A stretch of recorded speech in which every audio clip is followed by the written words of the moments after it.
నమస్కారం ETV news కి స్వాగతం ముందుగా ముఖ్యాంశాలు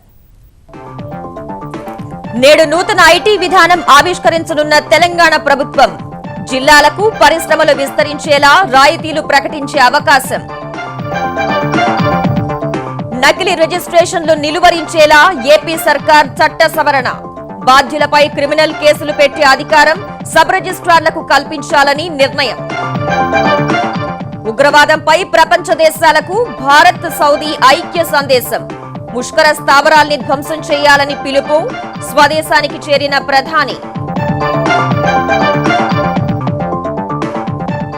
అసోం బెంగాల్ తొలి విడత పోలింగ్ ప్రారంభం సమస్యాత్మక ప్రాంతాల్లో అదనపు భద్రత బరిలో గొగోయ్ సహా ముఖ్య నేతలు కశ్మీర్లో నేడు కొలువుదీరనున్న కొత్త ప్రభుత్వం తొలి మహిళా సీఎంగా ముఫ్తీ ప్రమాణ స్వీకారం పాత జట్టుతోనే మంత్రివర్గం మూసీ గరళ జలంతో ఆకుకూరల సాగు భారలోహాల అవశేషాలున్నట్లు పరిశోధనల్లో గుర్తింపు ఆరోగ్యానికి తీవ్ర ముప్పని వైద్యుల హెచ్చరిక 2020 విశ్వ విజేతగా వెస్టిండీస్ ఫైనల్లో 4 వరుస సిక్సర్లతో బ్రాత్వైట్ వీర విహారం మహిళా విభాగంలోనూ కరేబియన్లదే కిరీటం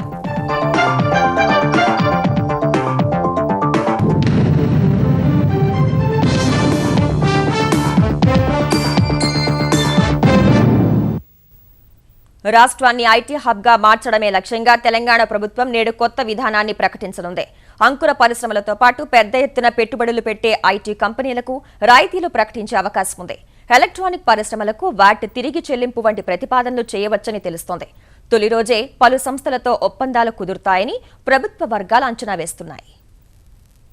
నూతన పారిశ్రామిక విధానంతో వివిధ పారిశ్రామిక రంగాలను ఆకర్షిస్తున్న తెలంగాణ ప్రభుత్వం ఐటీ పెట్టుబడుల ఆకర్షణే లక్ష్యంగా కొత్త విధానం ప్రకటించేందుకు సిద్ధమైంది. ఇన్ఫోసిస్ నారాయణమూర్తితో పాటు ఐటీ రంగ నిపుణులు వివిధ కంపెనీల ప్రతినిధుల సమక్షంలో హెచ్ఐసిసిలో మధ్యాహ్నం 3 గంటలకు గవర్నర్ నరసింహన్ ముఖ్యమంత్రి కొత్త ఐటీ విధానాన్ని ఆవిష్కరించనున్నారు. ఐటీ, ఎలక్ట్రానిక్స్ రంగాలకు కేంద్రంగా హైదరాబాద్తో పాటు వరంగల్, కరీంనగర్, నిజామాబాద్ వంటి ద్వితీయ శ్రేణి నగరాల్లోనూ ఐటీ విస్తరించేలా నూతన విధానం ఉంటుందని ప్రభుత్వ వర్గాలు తెలిపాయి. ప్రస్తుతం 62,000 కోట్లుగా ఉన్న రాష్ట్ర ఐటీ ఎగుమతుల్ని వచ్చే 5 ఏళ్లలో 1,25,000 కోట్లకు తీసుకువెళ్లాలని లక్ష్యంగా పెట్టుకున్న ప్రభుత్వం ఈ దిశగా 25 నుంచి 50% వరకు ఫిక్స్డ్ క్యాపిటల్ రాయితీని ఐటీ కంపెనీలకు అందించడం, విద్యుత్ రాయితీలు, పుర, పంచాయతీ పన్నుల్లో ప్రత్యేక మినహాయింపులిచ్చే అవకాశముంది. ఐటీతో పాటు దాని అనుబంధ రంగాలకు సంబంధించిన మరో 4 విధానాల్ని ఆవిష్కరించనున్నారు. అంకుర పరిశ్రమల కోసం ఇన్నోవేషన్ పేరిట పాలసీ ప్రకటించనున్న ప్రభుత్వం అంతర్జాతీయ సంస్థల నుంచి ఆర్థిక సాయం అందించే ప్రతిపాదనలు చేయనున్నారు. ఎలక్ట్రానిక్ ఉత్పత్తులు పెట్టుబడులు ఆకర్షించేందుకు ప్రత్యేకంగా ఎలక్ట్రానిక్ సిస్టమ్ అండ్ డెవలప్మెంట్ విధానాన్ని ప్రకటించనున్నారు. ఇక గేమింగ్ అండ్ యానిమేషన్ రంగం కోసం 6 లక్షల చదరపు అడుగుల్లో గేమ్ సిటీ ఏర్పాటుకు ప్రతిపాదన చేయనున్న ప్రభుత్వం ఇందులో అవసరమైన మౌలిక సదుపాయాలు కల్పించనుంది. గ్రామీణ ప్రాంతాల్లో ఐటీ విస్తరణకు రూరల్ టెక్ పాలసీని ఆవిష్కరించనుంది. ప్రతి జిల్లాకు రూరల్ టెక్ కేంద్రం ఏర్పాటు చేసి తొలి దశలో 25,000 మందికి ఉపాధి కల్పించడం లక్ష్యంగా పెట్టుకోనుంది. ఇందుకోసం జిల్లాకు 10,000 మంది గ్రామీణ యువతకు టాస్క్ ద్వారా శిక్షణ ఇవ్వనుంది. ఇప్పటికే ప్రాచుర్యంలో ఉండి అంతగా అమల్లో లేని రూరల్ బీపీఓల ఏర్పాటుపై ప్రత్యేకంగా దృష్టి సారించనుంది. ఆంగ్ల పరిజ్ఞానం, ఉన్నత స్థాయి విద్య లేకపోయినా ఇంటర్మీడియట్ చదివిన వారికి కాల్ సెంటర్లలో ఉపాధి అవకాశాలు దక్కేలా ఈ విధానం ఉండనుంది. ఇప్పటికే గూగుల్ హైదరాబాద్లో అమెరికా తర్వాత అతిపెద్ద కేంద్రం ఏర్పాటు చేసినందున ఈ ఐటీ పాలసీ ఆవిష్కరించిన తర్వాత మరిన్ని పెట్టుబడులొస్తాయని ప్రభుత్వం భావిస్తోంది. నకిలీ రిజిస్ట్రేషన్లకు పూర్తి స్థాయిలో అడ్డుకట్ట వేసేందుకు ఆంధ్రప్రదేశ్ ముమ్మర ప్రయత్నాలు చేస్తోంది. నకిలీ ధృవపత్రాలతో చేసిన రిజిస్ట్రేషన్లను పూర్తి స్థాయిలో రద్దు చేయడం సహా బాధ్యులపై క్రిమినల్ కేసులు దాఖలు చేసే అధికారం సబ్ రిజిస్ట్రార్లకు కల్పించనుంది. ఇప్పటికే మంత్రివర్గంలో ఆమోదించిన దస్త్రాన్ని రాష్ట్రపతి ఆమోదం కోసం కేంద్రానికి పంపనున్నారు. ఒకే సర్వే నెంబర్లో ఉన్న ఆస్తిని 2-3 సార్లు రిజిస్టర్ చేయడం వంటి అక్రమాలు వెలుగు చూస్తుండగా ప్రస్తుతం అమల్లో ఉన్న భారతీయ రిజిస్ట్రేషన్ చట్టం 1908 ప్రకారం సబ్ రిజిస్ట్రార్కి ఆస్తి విక్రయ సమయంలో దస్తావేజులు రిజిస్టర్ చేసే అధికారం మాత్రమే ఉంది. యాజమాన్య హక్కుల్ని ప్రశ్నిస్తూ రిజిస్ట్రేషన్ నిలుపుదల చేసే అధికారం లేదు. ఈ పరిస్థితిని మార్చేందుకు మధ్యప్రదేశ్లో అనుసరిస్తున్న విధానాన్ని అధ్యయనం చేసిన ప్రభుత్వం సెక్షన్ 22B అనే విభాగాన్ని ఇప్పటికే ఉన్న చట్టంలో చేర్చడం ద్వారా ద్వంద్వ రిజిస్ట్రేషన్లు తిరస్కరించే అధికారం సబ్ రిజిస్ట్రార్లకు కల్పించనున్నారు. తెలంగాణలో భూముల సర్వే కోసం నెలల తరబడి ఎదురు చూడాల్సిన పరిస్థితికి త్వరలోనే తెరపడనుంది. ఈ మేరకు సర్వే శాఖను ఆన్లైన్ పరిధిలోకి తీసుకురావడం వంటి కీలక మార్పులకు ప్రభుత్వం శ్రీకారం చుడుతోంది. సర్వే కోసం దరఖాస్తు చేసుకున్న వెంటనే సర్వే చేసేలా ప్రభుత్వ సిబ్బందితో పాటు లైసెన్స్డ్ సర్వేయర్లను వినియోగించుకోవాలని భావిస్తోంది. ఇందుకు అనుగుణంగా విధి విధానాలు రూపొందిస్తోంది. జిల్లాలో ఉన్నటువంటి సర్వేయర్స్ని అందరినీ కూడా రోస్టర్ లాగా తయారు చేసేసి రౌండ్ రాబిన్ సిస్టమ్ కింద అలాట్మెంట్ చేయడం జరుగుతుంది. అంటే ఫస్ట్ కమ్ ఫస్ట్ సర్వ్ బేసిస్లో ముందు అందరికి ఇచ్చేసిన తర్వాత ఎవరు మాత్రం సర్వే వర్క్ పూర్తిగా చేస్తారో వారికి మరి అడిషనల్ వర్క్ అలాట్ చేసే విధంగా సబ్ డివిజన్ రికార్డు కూడా ముందే తయారు చేసుకోవాల్సిన అవసరం వస్తుంది. కాబట్టి అప్పుడు ఈ బిల్డింగ్ సర్వేయర్లకి చాలా వర్క్ ఉంటుందని చెప్పి అనుకుంటున్నాము. దానికోసం ఈ ఆన్లైన్ సిస్టమ్ పెట్టడం చాలా అవసరము. ఉగ్ర స్థావరాల్ని ధ్వంసం చేయాలని ప్రపంచ దేశాలకు భారత్, సౌదీ అరేబియా పిలుపునిచ్చాయి. ఇతర దేశాలపై ఉగ్రవాదాన్ని ప్రేరేపించడాన్ని వ్యతిరేకిస్తున్నట్లు పరోక్షంగా పాకిస్తాన్ను ఉద్దేశించి వ్యాఖ్యానించాయి. ఉగ్రవాదంపై పోరులో మరింత సహకరించుకోవాలని చర్చల్లో నిర్ణయించినట్లు భారత్, సౌదీ అరేబియా సంయుక్త ప్రకటన విడుదల చేశాయి. ఉగ్రవాదం, మనీ లాండరింగ్ కు సంబంధించిన నిఘా సమాచార మార్పిడి సహా వేర్వేరు రంగాల్లో కలిసి పనిచేయడంపై 5 ఒప్పందాలు కుదుర్చుకున్నాయి.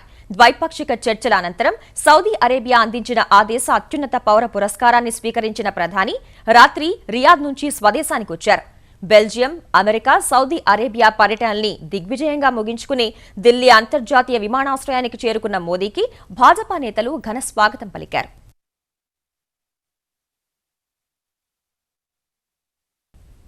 ఆసక్తి రేపుతున్న 5 రాష్ట్రాల శాసనసభ ఎన్నికల్లో భాగంగా బెంగాల్, అసోంలో తొలిదశ పోలింగ్ ప్రారంభమైంది. బెంగాల్లో తొలిదశలో జరిగే 18 నియోజకవర్గాల్లో పశ్చిమ మిడ్నాపూర్, పురూలియా, బంకురా వంటి 13 మావోయిస్టు ప్రభావిత ప్రాంతాలను సమస్యాత్మకంగా గుర్తించిన ఎన్నికల సంఘం ఆయా స్థానాల్లో పోలింగ్ను సాయంత్రం 4 గంటలకే ముగించాలని, మిగతా చోట్ల 6 గంటల వరకు నిర్వహించాలని నిర్ణయించింది.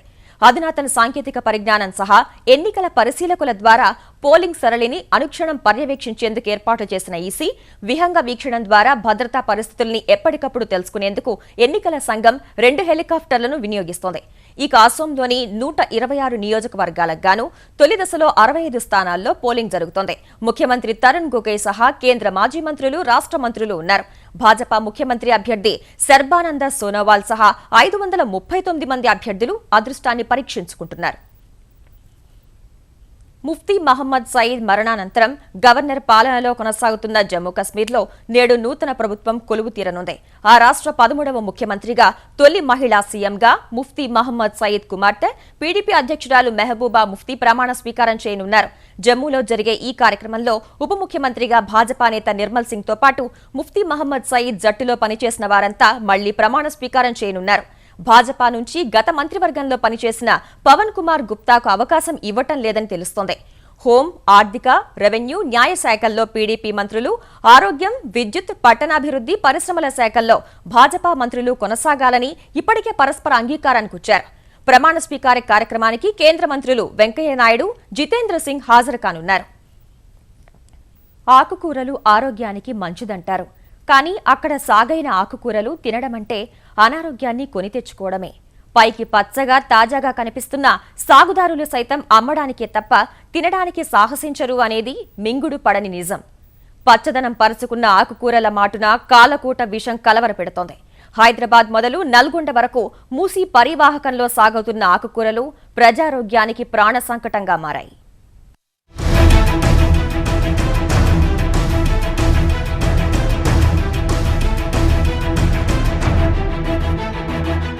పైకి పచ్చని తివాచీ పరుచుకున్నట్లున్న పొలాలు, తాజా ఆకుకూరలు, అలాగని ఈ ఆకుకూరలు ఆరగిస్తే అంతే సంగతులు. ఈ హరిత సాగులో కాలకూట విషం దాగి ఉంది.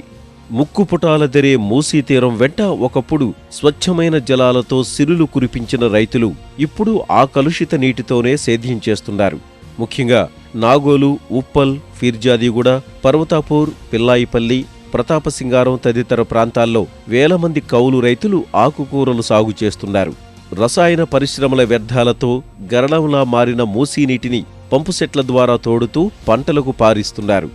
45 రోజుల్లో చేతికొచ్చే పాలకూర, బచ్చలకూర, తోటకూర, చుక్కకూరతో పాటు 2 వారాల్లో కోతకొచ్చే కొత్తిమీర, పుదీనాను నిరంతరం సాగు చేస్తూ జంట నగరాల్లోని రైతు బజార్లు, వీధుల్లో విక్రయిస్తున్నారు. పైకి పచ్చగా కనిపించే ఆకుకూరలు అంతలోనే వడబడిపోతున్నాయి.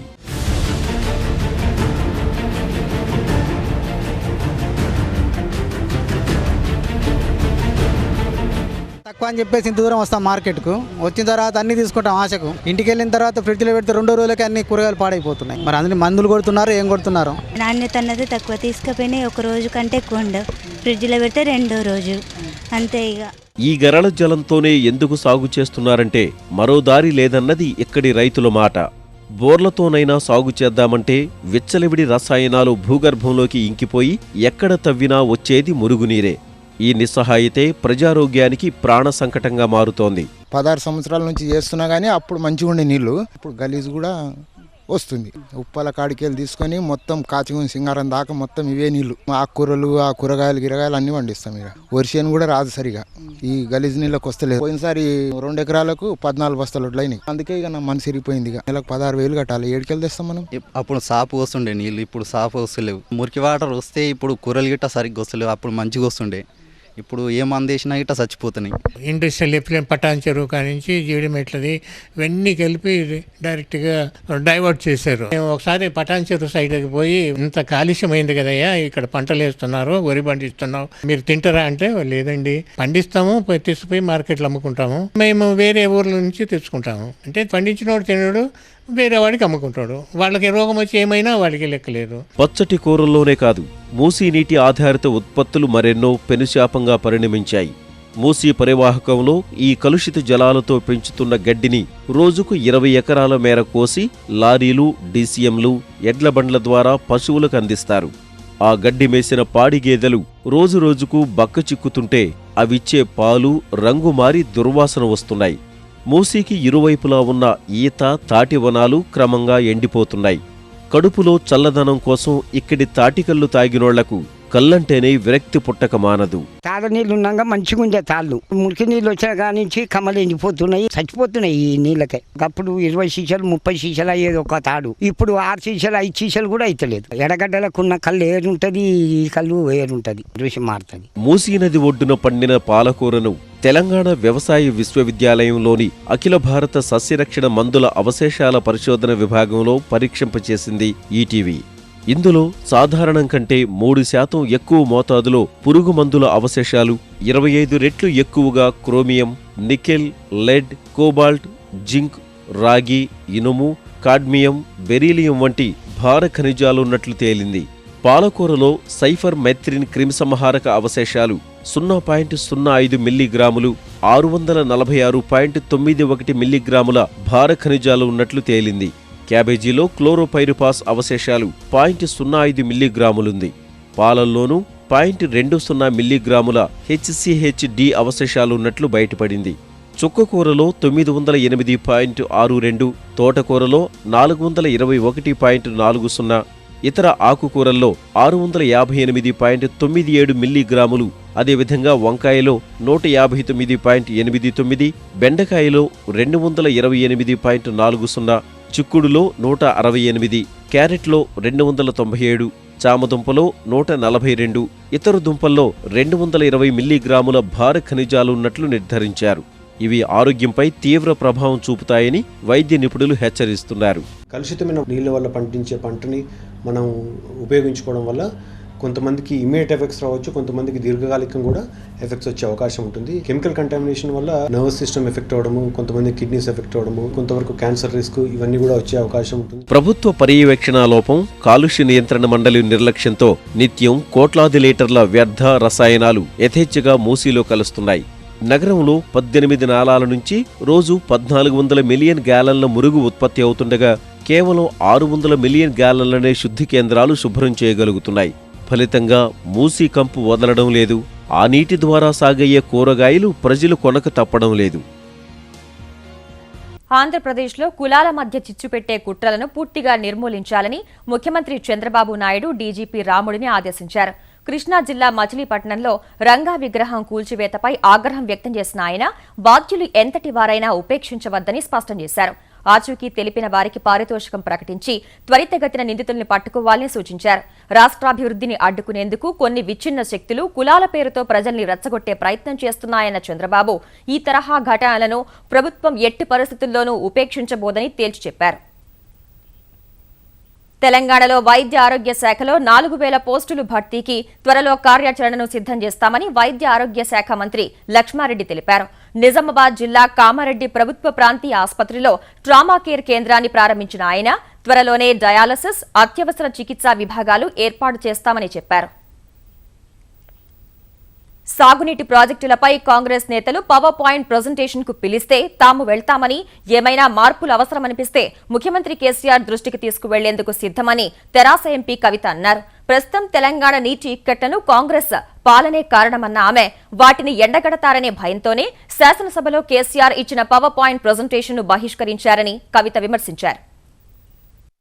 నిజంగా బట్టి విక్రమార్క గారు చెప్పే దాంట్లో విషయం ఉన్నట్టయితే అసెంబ్లీలోనే ఆయన మాట్లాడేవారు. విషయం ఏం లేదు కాబట్టి, 60 ఏళ్లలో కాంగ్రెస్ పార్టీ తెలంగాణకు చేసింది ఏం లేదు కాబట్టి, రావాల్సినటువంటి నీళ్లు మీద మహారాష్ట్ర, కర్ణాటక వాళ్ళు అంత పెద్ద సంఖ్యలో బ్యారేజ్లు కట్టుకుంటుంటే చూసుకుంటూ సైలెంట్గా కాంగ్రెస్ పార్టీ ఉన్నది కాబట్టే ఇవాళ తెలంగాణకి ఈ దుస్థితి ఉన్నది. కనీసం ఒక చుక్క కూడా గోదావరి నీళ్లు మనకి గత సంవత్సరం నుంచి రానటువంటి పరిస్థితి ఉన్నది. తెలంగాణలో నివసిస్తున్న ప్రజల సంస్కృతి, సంప్రదాయాల పరిరక్షణకు ప్రభుత్వం కట్టుబడి ఉందని తెలంగాణ ఆర్థిక మంత్రి ఈటెల రాజేందర్ అన్నారు. హైదరాబాద్ భారతీయ విద్యాభవన్ తెలుగు అకాడమీ 28వ వార్షికోత్సవాల్లో పాల్గొన్న ఆయన వివిధ రంగాల్లో సేవలు అందించిన వారికి ఉగాది పురస్కారాలతో సత్కరించారు. ప్రభుత్వాలంటే కేవలం రోడ్లు వేసే బాధ్యత, చట్టాలు చేసే బాధ్యత, ఇన్ఫ్రాస్ట్రక్చర్ డెవలప్మెంట్ బాధ్యత మాత్రమే కాదు.